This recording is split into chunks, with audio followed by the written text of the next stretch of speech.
Hello नमस्कार दोस्तों। तो कैसे हो आप सभी। आज जो है हम क्लास 10th का हिंदी का चैप्टर नंबर 4 करने वाले हैं। चैप्टर का नाम है नाखून क्यों बढ़ते हैं।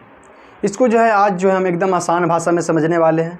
पहले चलिए इसके कहानी को समझते हैं। नाखून क्यों बढ़ते हैं। पाठ के लेखक कौन है तो हजारी प्रसाद द्विवेदी। हजारी प्रसाद द्विवेदी जी पाठ के लेखक हैं। इस कहानी में जो है वो अपनी छोटी बच्ची को मतलब अपनी छोटी बेटी को जो है बताता है कि नाखून क्यों बढ़ते हैं, क्योंकि उसकी छोटी बेटी जो है उनसे कहानी मतलब कि उनसे पूछता है कि पिताजी बार बार ये नाखून क्यों बढ़ते हैं।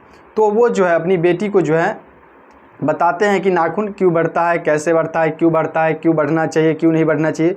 तो उसके बारे में जो है वो अपनी बच्ची को जो है बताने का काम करते हैं। और वो बताते हैं कि ये नाखून जो है हमारा आज से नहीं बढ़ रहा है। ये जो है जब हम इंसान पैदा लिए, जब हम जानवर के रूप में ही थे, आदिवासी के रूप में ही थे, तब से ही ये जो है हमारे शरीर में जुड़ा हुआ है और कभी ये जो है ख़त्म भी होने वाला नहीं है। जब तक हम अपनी उंगलियों को ना काट ले तब तक ये कभी ख़त्म नहीं होने वाला है। और यही नाखून जो है हमें बार बार बताता है, हमें बार बार याद दिलाता है कि हम भी कभी किसी ज़माने में एक पशु के रूप में थे। पशु जैसे नाखून बढ़ते रहते हैं तो वो जो है पशुता को दर्शाता है। मतलब ये नाखून जो है नाखून का बढ़ना जो है पशुता का दर्शाता है। और हमारे इंसान की सभ्यता विकसित हुई, आगे चल कर के हम लोगों को ज्ञान आया, हम लोग पढ़ने लगे, जानने लगे, तो उसके बाद जो हम लोगों को ये सब चीज़ें जो है थोड़ा सा अच्छा नहीं लगा। इसलिए हम जो इसको अब बार बार काटते रहते हैं, हफ्ते 2 दिन 3 दिन पर जो है काटने का काम करते रहते हैं। जैसे हम लोगों का बाल हुआ तो बाल भी हम लोग पहले नहीं काटते थे। पुराने समय प्राचीन लोगों को देखोगे तो वो लोग जो है अपना बाल नहीं काटा करते थे। तो यही जो है हमारे नाखून का बढ़ना, बालों का बढ़ना, ये पशुता को दर्शाता है। और इसे जो है बार बार हम लोगों को काटना क्या दर्शाता है तो ये मानवता को दर्शाता है। ये मानव की सभ्यता संस्कृति को दर्शाता है कि हम लोग कितने विकास कर चुके हैं, जानवरों की अपेक्षा हम लोग जो है कितने आगे आ चुके हैं। तो उसी के बारे में इस चैप्टर में बताया गया है। ये चैप्टर जो है आपको बुक पढ़ने से पूरा समझ में आ जाएगा। फिर भी मैं जो इसके महत्वपूर्ण ऑब्जेक्टिव जो आपके एग्ज़ाम में मतलब बोर्ड में पूछे जाते हैं उसको जो है मैं बताने का काम करता हूं। आज मैंने बोर्ड पर ही लिख लिया है पहले से, क्योंकि ज़्यादा समय लग जाता है इसीलिए। तो मैंने इसको आज पहले लिख लिया है और इसी से जो हम समझाने का काम करेंगे। तो चलिए चलते हैं। चैप्टर का नाम क्या है। चैप्टर नंबर 4 है नाखून क्यों बढ़ते हैं। नाखून क्यों बढ़ते चैप्टर का नाम है।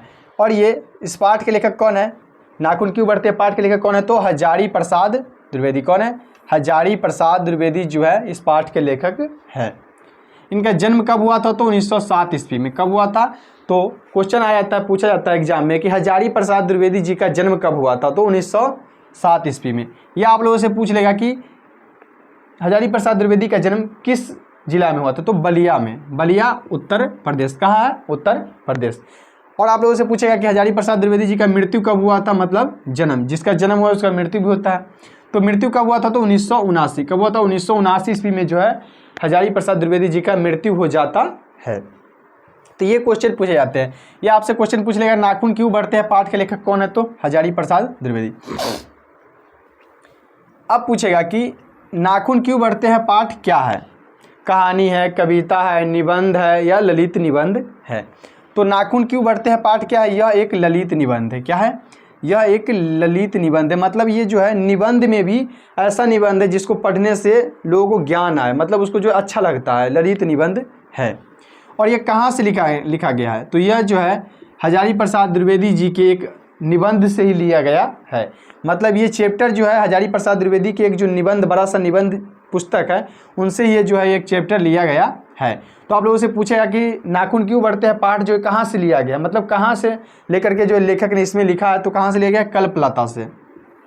कल्पलता नामक निबंध से जो है यह चैप्टर लिया गया है। यह क्वेश्चन आप लोगों से पूछ रहे हैं कल्पलता निबंध से जो कौन सा पाठ लिया गया है तो कौन सा पाठ लिया गया तो नाखून क्यों बढ़ते हैं पाठ जो कल्पलता निबंध से लिया गया है।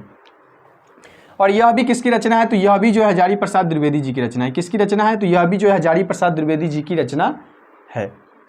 अब अगला क्वेश्चन है नाखून का बढ़ना पशुता की निशानी है और नाखून को काटते रहना मनुष्यता का प्रतीक है। मैंने पहले ही बताया था कि नाखून जो हमारा बार बार बढ़ता है तो ये किसकी निशानी है तो यह जो है पशुता की निशानी है। मतलब ये हम लोगों को याद दिलाता है कि हम लोग भी जानवर की तरफ पहले नाखून को नहीं काटते थे, मतलब बढ़ते देते थे। जैसे जानवरों लोगों का नाखून है, कोई नहीं काटता, उसका नाखून जो हमेशा बढ़ते रहता है।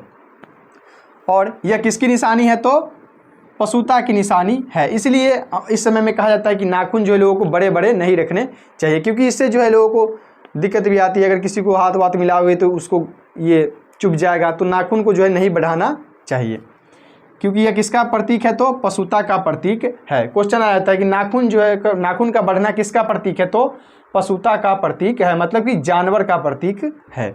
और नाखून को काटते रहना किसका प्रतीक है, तो मनुष्यता का।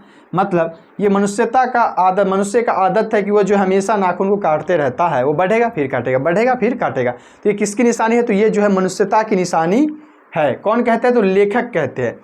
और यह सवाल किससे पूछा जा रहा है, तो लेखक से जो है पूछा जा रहा है, उसकी बेटी के द्वारा। वो छोटी सी बच्ची है और वो जो है लेखक से पूछते हैं, तो लेखक जो है बताते हैं और इसी को जो बाद में इसका निबंध के रूप में लिख देते हैं। तो क्वेश्चन पूछेगा कि नाखून को काटते रहना किसका प्रतीक है, तो मनुष्यता का या मानवता का प्रतीक है।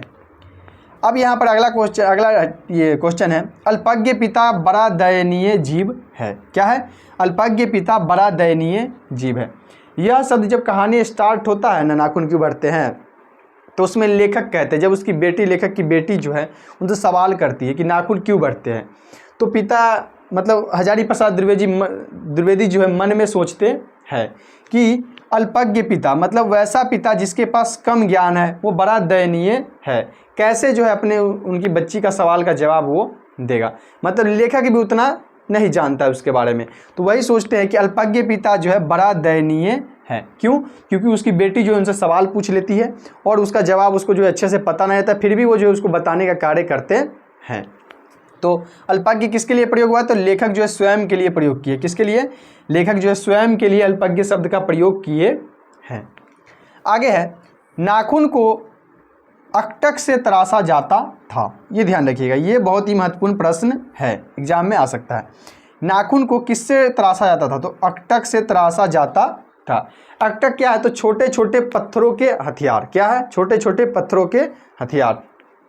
क्योंकि पुराने समय में जब हम लोग आदिवासी थे, मतलब कि प्राचीन समय का फोटो तुम लोग देखोगे, कभी भी पुस्तक में देखोगे या सर्च मार करके देखोगे, तो उस समय क्या करते थे, जैसे नाखून बढ़ता है तो नाखून को जो छोटे छोटे नुकीले पत्थरों से जो है डिजाइन बनाने का काम करते थे। मतलब आदिवासी लोग भी बहुत विकसित थे, वो लोग भी जो है डिजाइन बनाते थे, नुकीला बनाते थे, ताकि जो है शिकार को पकड़ने में आसानी हो। इसलिए वो लोग जो है जिस अस्त्र का प्रयोग करते थे, मतलब पत्थरों का प्रयोग करते थे, किसी भी चीज़ का प्रयोग करते थे, उसको क्या कहा जाता था, तो अकटक। क्या कहा जाता है, अकटक।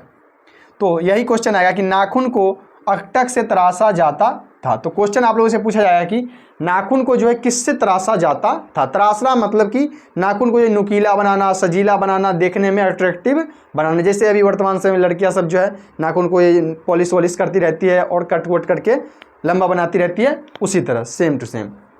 तो नाखून को अकटक से तराशा जाता था। क्वेश्चन यही पूछा जाएगा कि नाखून को जो है किससे तराशा जाता था, तो किससे, अकटक से जो है नाखून को तराशा जाता था। आगे है कामसूत्र। कामसूत्र वात्स्ययन की रचना है। किसकी रचना है, वात्स्ययन की रचना है। ऐसा क्वेश्चन मैंने क्यों लिखा है, तो क्योंकि इसमें लेखक बताते हैं कि अपनी बेटी को बताते हैं कि एक लेखक है, उसका नाम क्या है, वात्स्ययन। क्या है, वात्स्ययन। उसने एक किताब लिखा है। क्या लिखा है, किताब। क्या है, कामसूत्र। कामसूत्र में जो है वो नाखून के बारे में बताया हुए हैं, मतलब कि वो नाखून के प्रकार, प्रकृति के नाखून क्यों बढ़ते हैं, नाखून लोग क्यों काटते हैं, नहीं काटते, उसके बारे में वो बताए हुए हैं।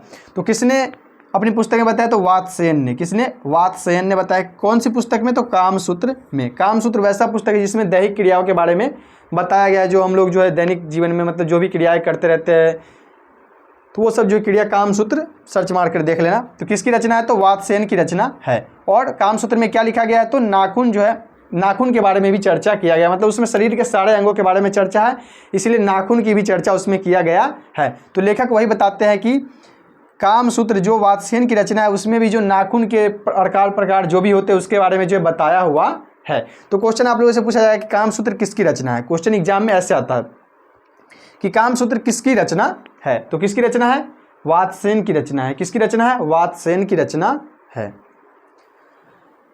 आगे है, देवराज इंद्र का वज्र। किसका वज्र, देवराज मतलब देवताओं के राजा। देवताओं के राजा इंद्र का वज्र मतलब देवताओं में जो राजा है देवताओं का वो कौन है, तो इंद्र है। इंद्र भगवान को जो है देवताओं का राजा कहा जाता है, मेघ का राजा कहा जाता है।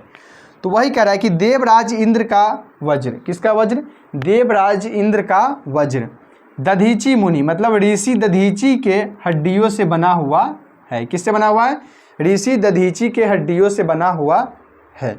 कौन कहते हैं, तो हजारी प्रसाद द्विवेदी जो है अपनी बेटी को बताते हैं, इस पाठ में ही बताते हैं। तो क्वेश्चन आप लोगों से ये पूछा जाएगा, ये नहीं पूछा जाएगा, क्वेश्चन ये पूछा जाएगा कि दधीची मुनि की हड्डियों से क्या बना हुआ है, तो इंद्र भगवान का वज्र मतलब देवताओं के राजा इंद्र का वज्र।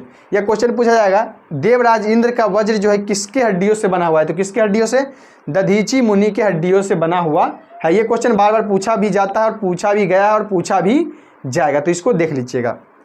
आगे, नाखून का बढ़ना मानव को यह एहसास दिलाता है कि उसमें अभी भी बर्बर युग के अवशेष है। नाखून जो हमेशा बढ़ते रहते हैं, यह मनुष्य को हमेशा एहसास दिलाता है कि वो पहले ज़माने में जैसे बर्बर था, नाखून का प्रयोग करके शिकार करता था, जानवर पकड़ता था, खाने में प्रयोग करता था, मतलब कि जानवर पकड़ करके उसको खाता था, तो उसमें जो है नाखून का वो जो है बार बार प्रयोग करता था। खाना हो, काटना हो, किसी मुलायम चीज़ को काटना हो, तो वो किसका प्रयोग करता था, नाखून का प्रयोग करता था।